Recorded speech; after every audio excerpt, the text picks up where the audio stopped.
Super Sunday ended with a 1-0 win for Arsenal in the title clash against Manchester City. Today, we discuss what that victory means for Arsenal, for Man City, and also the title race. Roll the intro.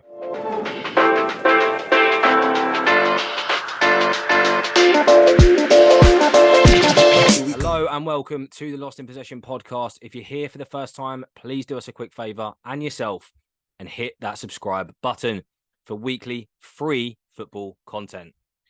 Now, without further ado, let's kick off this episode. As I said, Arsenal 1, Man City 0 was the big result of the weekend. We're going to get into it, analyse the game, and talk what it means for the title race in the Premier League. Let's get it. We'll start with the losing side. So, Jamie, you were obviously at the game. Disappointing result in the end. How did you rate your performance and ultimately the game? Performance-wise, I think people are going over the top with saying how badly we played. Look, I think overall, I think Reece can probably agree. If it was 0-0, no one would have batted an eyelid. Like, that was probably the fair result because both teams weren't great attacking-wise. And for us to go away from home and have that, let's say it finished 0-0, you'd go, you know what, that's not a bad point away at Arsenal. But it ends up 1-0 through a deflected goal. That's where people then start reacting because of that goal. So I think the performance was actually fine, really, especially when you look at how badly we were against Wolves. That was a shit performance. This was a lot better, more controlled. It did lack, I think for both teams, to be perfectly honest, it lacked something in the final third for both teams. And I think that is also a testament to both defences. But I don't think both teams went for the win, really. I think both were like, you know what, a draw's not too bad. And then something just fell. Like I say, it's a deflected goal. If you looked at the XG of Martinelli's shot, it was 0.04. Like, I'm not even sure it was on target. Like, I haven't properly watched a replay. Don't want to be perfectly honest. But it wasn't, I don't think it was ever going to actually trouble Edison. Apart from maybe making, I think the most it would have been is an Arsenal corner. Big deflection. It is what it is. It happens for you. It happens against you. It's annoying to lose, but overall, I don't think the performance was that bad compared to what people are reacting like when you're going away from home to a title contender. Yeah, I think that's fair. And before we move on to Reece's thoughts from an Arsenal perspective, we've got to talk about Rodri because you've now lost, correct me if I'm wrong, 3 out of the last 4 games. Obviously lost to Wolves, lost to Arsenal, lost to Newcastle. And I believe you were without Rodri in all 3. Yep. Yeah, that was his 3-game suspension. Yeah, so that has to be, there's no coincidence in that, in my opinion. How, obviously the suspension's a suspension, it's over now, whatever, but do you fear for City a little bit without Rodri in the team? Fear, I think, is a strong word because in that time we were actually without Bernardo Silva, Kevin De Bruyne in that midfield as well. So for we had Bernardo Silva against Arsenal, but for Wolves and Newcastle, we didn't have any of them 3, and that's probably our best 3 midfield. So to not have any of them, there's going to be a drop off. No matter what team you put it at, you lose all 3 of your midfield, you're going to have a drop off. I don't think the replacements are bad at all. But when you drop from your strongest, you're going to be a bit weaker. The Newcastle game, not fussed at all about. To be perfectly honest, we were going to play a weakened side. Rodri wouldn't have played that game anyway. Got away to Newcastle and lost 1-0. It's not the end of the world. The Wolves game, like I said before, was just terrible. The whole performance was terrible. That was concerning. But then the Arsenal one, like I say, we've gone away to Arsenal. They've, I think, got their strongest. I'd say that's their strongest, or one of their strongest midfields. Actually, yeah, you'd have Partey and Sergio Jorginho in that, and that would be the only difference. So I think it is concerning because it's 3 losses, but it's not as I think context makes it seem not. It could be worse. Basically, if Yeah. we had other players fit, we probably wouldn't have struggled as much. Yeah, I think as well, like, he's back now, so it's less of a concern. But if he does pick up an injury, I think that's when there might be a bit of, a couple of red flags for City. Let's move on. Reece, massive, massive victory. I know you like to play down the importance, but Arsenal's recent record against Man City in the league, despite how good they've been, is appalling. So this was a huge turning of the tide, in my opinion. What do you think this victory means to you? Well, not you, but Arsenal in general. Yeah, I mean, I think 13th is probably a unlucky number for some, but for us, it turned out to be a lucky one at last after 12 consecutive league losses to City, or not beating them in 12, whatever you want to put it. It was losses. It was 18. It would have been not beating us. So like that's ridiculous. Yeah, But this is the thing, that's a poor record for any team, even if you are bottom of the league. You should beat at least one. And I think it was the only team Arteta hadn't beaten in his time in the league. You can't really count the promoted teams yet, but so it's to get the monkey off the back, right? If Arsenal want to improve, they have to win these sorts of games. You can't just keep relying on quality all the time. You need luck, and a deflected goal is exactly what we got. Very similar to Community Shield. So it was needed. It was needed. It was a good result. I know a lot of people raised concerns about Saka not playing, and I do get that. But I remember saying before the game that it's not the end of the world him not playing. And I think one of the major factors is it will encourage us to change tactically, not just give him the ball. We've got to try and find other avenues. So that's what they did. It was a game with no. I think Jamie was right. Both teams were sort of, as long as we don't lose, we'll be happy. And I think that was reflected in, I know Arsenal had 12 shots, but let's be honest, Odegaard shot a few of them over the bar quite far, and City only had 4, and I suppose one of them was probably that deflection off Raya, or that kick to Ake Raya. But Well, just on that, sorry, just on the XG stats, that does stack up. So although statistically speaking, Arsenal had 3 times Man City shots, actually Man City had the slightly higher XG. So although Arsenal did more in terms of actual good chances, and Jamie, you touched on it with a goal, there wasn't really much. no, exactly. There wasn't much, and everyone thought it was drifting, and you see this a lot when it's the bigger sort of games, those top of the table games. I think, and like I said, I wouldn't read too much into it, like what Jamie's saying, right? That shot or that chance with Ake where Raya kicked it at him could have easily have gone in, easily, quite easily, and it would have been a very different scenario if it did. It just goes to show how sometimes there are fine margins and how sometimes lady luck can be on your side. So it was a good result, and I think for Arsenal to get that off their back now is very, very important. But yeah, good performance nonetheless. What matters is we've seen the games where they've let themselves down against Fulham and Spurs, and and things like that, and they've bounced back again, which I think is important. That's a resilience that you want to see. But yeah, it's a good result, very good result, and got to be pleased, with something like that. Yeah, I agree. I think as well from my side, bit more of a neutral perspective, but the game I don't think was particularly thrilling. We'll get onto it in a second. Obviously, the big sort of talking points. I guess if they only had 4 shots, it makes sense. But Haaland with a 0.0 xG, no shots. Again, potential concern for City, but I think that does touch on Jamie's point of how well Arsenal defended. But let's get into the sort of controversy now. Jamie, although you might disagree, I've not seen social media and Twitter sort of so unanimously in agreement for a sort of red card decision this season, even with the Curtis Jones one, last game week, people were still divided.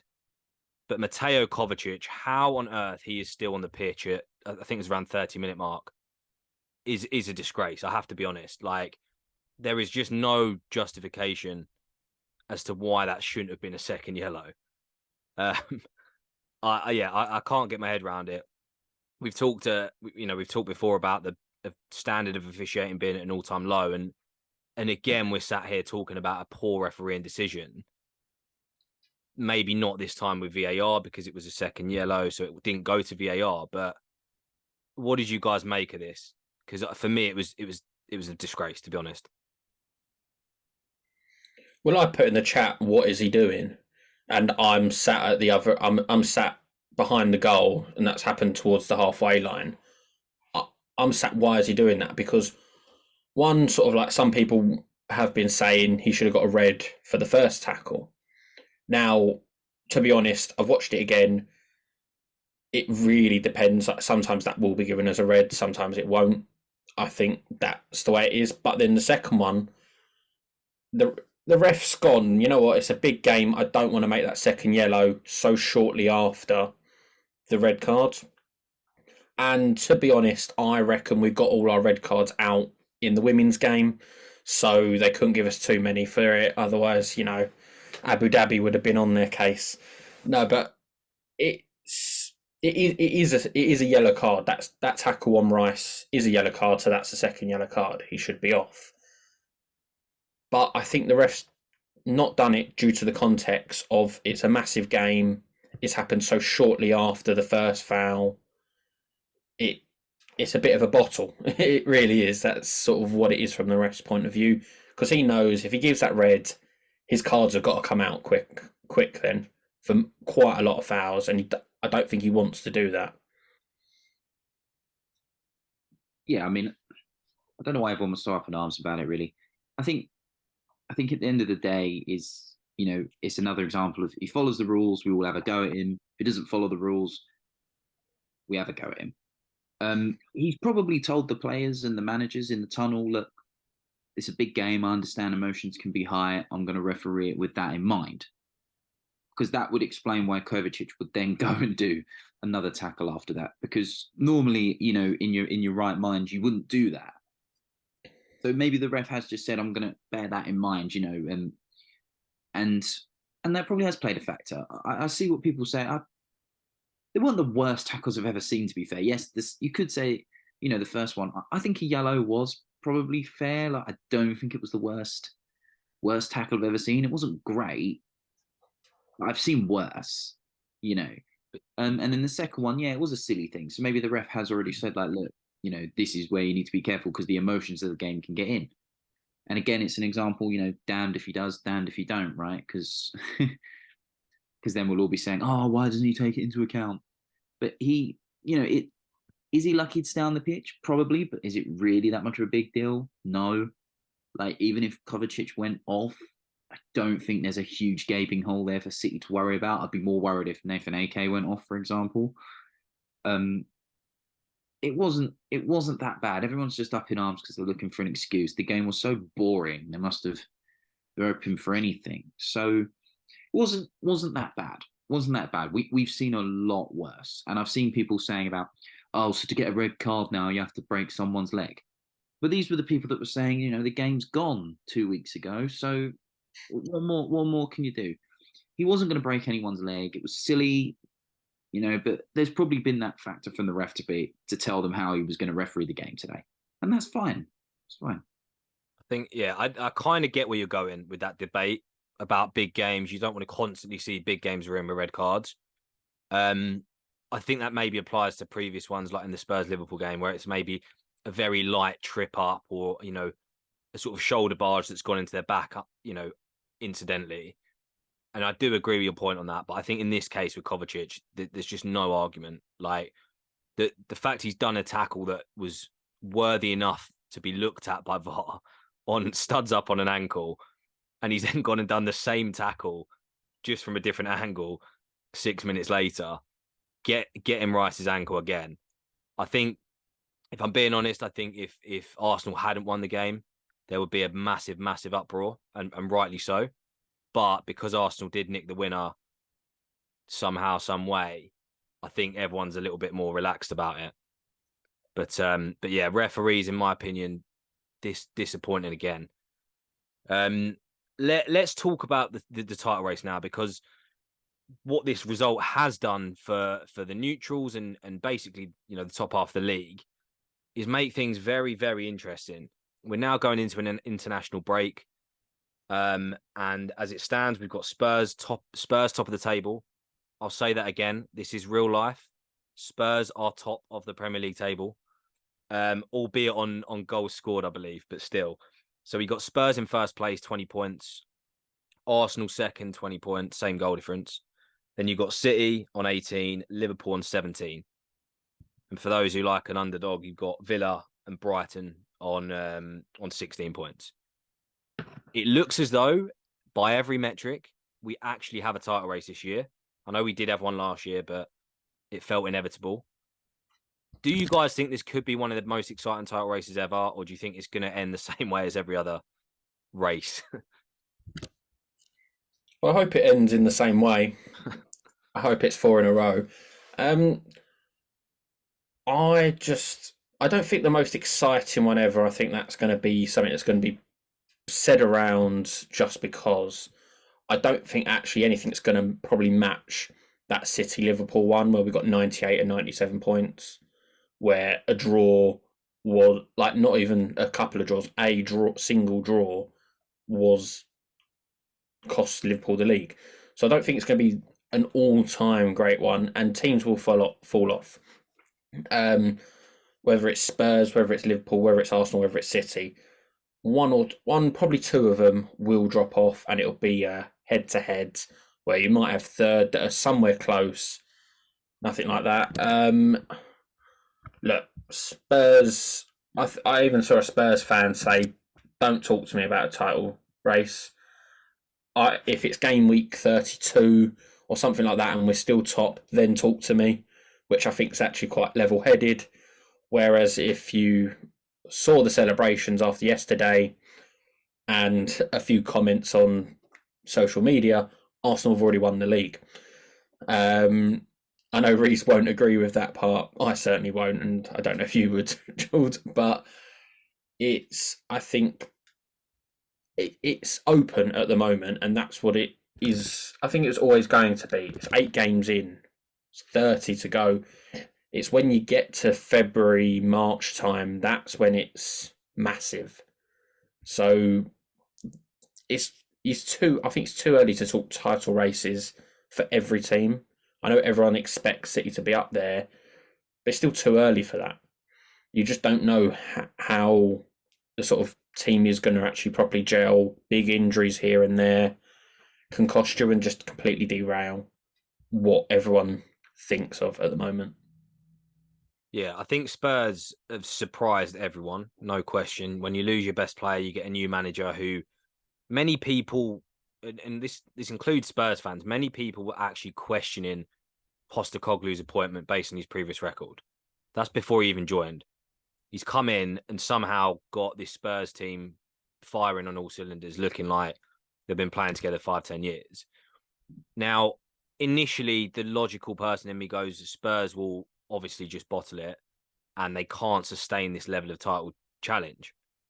But then I'm reminded to Arsenal last season, and what Spurs have now is almost what Arsenal had last season. It's just momentum, it's belief, it's players ticking together like you've never seen before. Bit of a new style, you know. So I'm sort of asking myself, why can't Spurs do? I'm not saying they're going to win the league, but why can't Spurs do what Arsenal did last season and just ride this wave of a bit of momentum, a bit of luck when they need it? I don't see a reason they can't. It's very similar to Arsenal last season. If you get a few injuries, I think they'll drop off. But we all said the same thing. And I feel like if Spurs can keep that going somehow, they could be maybe an Arsenal. I don't think they're going to win the league, no, but they could push. Maybe, who knows? They could push Man City. They could push Arsenal. I don't know. So I think there's reason for Spurs fans to be optimistic. Yeah, I mean, first of all, I mean, if you think Brighton and Villa are in with a chance of a title, that's like me saying I'm going to pull Margot Robbie. It's just not going to happen. Let's be sensible here. Don't worry about those two. On On a Spurs front, yes, they're in with a chance. I always said losing Kane wasn't the worst thing in the world because they'll change tactically. They don't have to keep looking for him to give the ball. They can open up elsewhere. They're in with a chance. The game against Sheffield United was an example of where it could go right or where it could go wrong for them. They could have lost at home to probably the worst team in the league.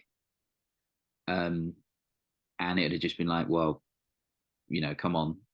But then they scored 2 goals in stoppage time. So it shows that they've got the mentality to do it, but it also goes they've still got it in their locker to do that. So we can't judge them until later on in the season. On an Arsenal front, look, this game doesn't decide the title. It's a great result because they get the monkey off their back, and it shows that they have improved. It's a big, big result for them to take away, but it means absolutely nothing if they lose to Chelsea after the international break. All that hard work just comes undone. So they need to stay focused, and make sure that they keep on the trajectory that they want to go. As this game does not decide the title. If they won this game in April, completely different story. But as we saw with the last 2 years, Arsenal couldn't get it done when it mattered. And that is a fact. And that's something that Arteta now needs to get right. Okay, if we played Man City this time in April, would we have beaten them? Probably not. Okay, so this is where it's all good banking up your points now, but it's how you finish the race. Okay, City will know that. They're not panicking. They're not panicking at all. They know what it means. Alex Ferguson used to do that as well. Okay, so talk again towards the end of the season. That's the important thing here. But it's a good result nonetheless. But they need to build on it. Like I said, it means nothing if they go and get even soundly beaten by Chelsea next week after international break. They need to start getting some more free points on the board to be worrying about it. But positive signs nonetheless. And before we move on, I guess to your point, what would you say is one? Well, we'll each say one, I guess. But what would you say is one key takeaway from the Arsenal Man City result for either side?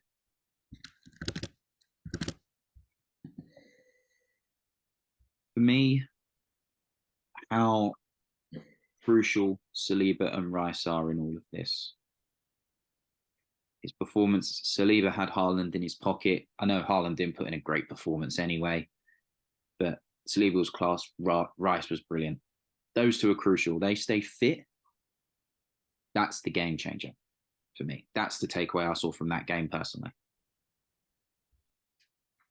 It's sort of, I guess it's just sort of like the margins, sort of like you say, there's no deflected goal. There's no sort of like the whole narrative could be completely different if there was no deflected goal. It's a small margin that can win you titles. Small margin of Rodri acting stupidly, getting sent off for no reason while we were coasting against Forest. Things like that can make the title one way or the other. But I think everyone needs to, it's not over by any means. Let's say it's a marathon, not a sprint. Yeah, I think for me, it's just that the City aren't, well, they're not invincible. Arsenal like that reference now. They've lost a couple games, but City are penetrable, I guess, is my key takeaway. Even we've talked all summer about City, weakening, not the best window, etc. And then it was 6 out of 6, and they were clear already at the top of the table, and everyone's going, it's done already. I said it myself. I was like, oh, here we go, another boring season. So I'm kind of glad, to be honest, even from a sort of neutral perspective in the title race, that we are hopefully going to see a bit more drama, and it's not just going to be a one-horse race. And City have showed, maybe it's just Rodri. We'll soon find out in the coming weeks, but City can be beaten. They can be reduced to 4 shots. They can be reduced to many chances, and Haaland can be stopped. So I think for me, that's the key takeaway. On that note, let's talk very briefly on Man City's chances of winning the title. Despite everything I've just said, they still reach it. I think you just touched on it. They're not panicking. Pep will not be. Obviously, he'll care they lost. Don't get me wrong, but he's series kicking off. He will not be panicking at all. Like, they know they'll go again. They'll know Rodri's coming back. KDB's coming back. So I think City are still, by a long shot, favourites for the title. Either of you disagree on that? I think you have to have City as favourites just based on the way they do it is sort of like who's going to have the best XG attacking and defensively. Every metric will say City. It just will. So City will be favourites like we are for the Champions League, like we are for every competition we're in. This result does not change that, because if we play Arsenal and we beat them, we then go above them, if that makes sense. It's sort of like, it's only 2 points. It's a game difference. We were 7 points behind Arsenal and had to play them twice and made it up last season. It's not won and lost in October. It's won and lost towards March, around March time, so February, March, April. That's when it matters. I think it does show that we do miss De Bruyne in a bit. But then we were missing Stones all this season. He's not played. He's only just come back. He's someone who could have filled in for Rodri as well. So it's all like annoying little injuries that have dampened that made the suspension worse, if that makes sense. There's no worry from City's point of view. We should be up there unless something massively goes wrong. We should be competing on 3 fronts: FA Cup, Champions League and League. People have already said, people are talking about, can we do the treble back-to-back? That's ridiculous. Get towards the end of the season before you even talk about that. But we're not worried. We're going to react. Like, I think actually we did skip over it. Walker at the end of the game, sort of kicking off a bit with the set piece coach. I think he used to be at City. It shows they're annoyed, frustrated, but that means they can come back with a bit of a vengeance. Hopefully, bit between their teeth and kick on. To that point, though, surely that's not a good thing, because as you've just said, Rodri's cost you. And people might disagree, but you look a different side without Rodri. Therefore, you can make a case that Rodri has cost you maybe the Carabao Cup. That might be a bit dramatic, but he potentially cost you 6 points. Carabao Cup, he wasn't playing. He wasn't going to play. It wasn't. At least he definitely wasn't going to start. So that one was sort of like when he knew he could be suspended for that. I was happy with that. I was like, yeah, no problem. Give him a rest. The Wolves game. Look, you got to think there's plenty of other quality players in that squad. So yes, Rodri was stupid for getting sent off, but it's not his fault. We've got enough quality players for him not to play 2 games. Like, if we've got to rely on one player to play every single game, that's a big problem. So no, I won't blame Rodri in it. It's not good that he got sent off, but it's a stupid red card. But I think players have got to get on with it, because Arsenal are gonna have, I don't know, Saliba's gonna get 5 yellow cards at one point. He'll miss a game. Is that his fault for getting 5 bookings? You can't go, it's his fault and then Arsenal lose kind of thing. I think it's a bit... 5 bookings is probably a bit different. I think a red for nothing is where I'd draw the line. It's stupid, but I don't think it's not... Yeah, you got to use the other players who are on the pitch, really, because he could have been injured instead, and then you can't go, he's costing. No. The point, to be honest, what I was more saying was, like, with Kyle Walker kicking off at the end of the game, that's just frustration. I'm saying, if you're kicking off at refs or officials or having a fight, you've got to be careful now, because with the new rules, like, we've already seen it. We were joking about it with Reece James. He got I know he's injured, so it doesn't matter, but he got a 1-match ban and a 90 grand fine for kicking off at an official. So I'm saying, like, again, Kyle Walker being frustrated, you've also got to think of the implications, because he, let's say it was an official, right? Yeah, he could then get banned. And, you know what I mean? It's but then there's got to be times where it kicks off in the middle of a game. It things happen throughout the season. You'll see it for your side. You'll see it for Arsenal, Chelsea, Liverpool, Spurs. It'll kick off at some point. There's frustration. It is. That's all it is at the end of the game. It's a little bit of handbags. Yeah. But as long as you don't continuously do stupid stuff, and you'll be fine. Yeah. But everyone gets frustrated. It's just human nature. Yeah, and just to round that off, there's nothing to, like I said, worry about with City. It's not much of a shock they're having a treble hangover. Like, come on, like, who wouldn't be? You'd be mentally exhausted and, can't believe what you've achieved. So you probably expect to foot off the gas a little bit. But also, this isn't the first time this has happened with Pep and City where they lose a couple of games in a row or go for a sticky period. In the 18-19 season, I think they had a bit of a situation where it was a couple of silly home defeats and a couple of draws. You do say that the last time City lost 2 Premier League games in a row was December 2018. But this is the thing: is 2018. That's how long ago it has been. Even then, they'll say they do a loss and a draw. They had I think even last season they had a couple of periods where it was like win draw or whatever. Yeah.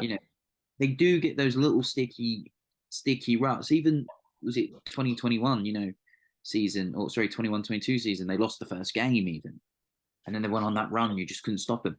They have that little sticky period and then they just click again because they obviously re-energize, they realize what they're doing wrong and they just get it done. So there's nothing to look into, it's not really a big deal. They will turn it round again and get everybody fit. At this moment in time, it's just that little period where you're plodding along, come to January and it will click into gear probably. I do want to quickly say I disagree with you saying that there's this treble hangover, and Gary Neville keeps saying it as well. Now, he may have felt it when he won the treble, but we won 6 out of 6. That's not a hangover, is it? So I disagree on that. The Wolves, like I say, like against Arsenal, if we drew that game, no one talks about the hangover because they go, you know what? They lost against Wolves. If you go one game in 38 where you play awfully, no one bats an eyelid. You go, well, you know what? That wasn't our day. Move on. It's because we've lost again to Arsenal, to, like I say, a deflected goal. I think people are going over the top with it, really. It's not. It could be a hangover, but it's just. There's no evidence to suggest that when you win 6 for 6.